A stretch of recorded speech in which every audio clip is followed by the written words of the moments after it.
Vẫn như lúc ta không gặp nhau, vẫn như lúc ta không thấy nhau. Vì yêu em có trên đầm xa, vậy mà người vội vàng quên mất. Sang bên em anh chưa có dấu, làm anh luôn để rơi mất nhau. Hai nói ta quen được bao lâu, để tình yêu phai màu.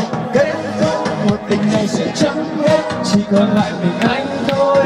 Với bao nhiêu tháng năm cuốn theo dần dần, có lẽ chẳng còn gì ngoài nước mắt. Yêu nhau chỉ là vết đau, khi chia tay khiến ta vẫn đau. Thật quá khó để quên được em sao, cứ thấy nôn nao nhớ đến ồn ào. Vẫn nhớ hoài khi con tim anh mệt nhòi. Tháng tháng ngày dài mong em chờ.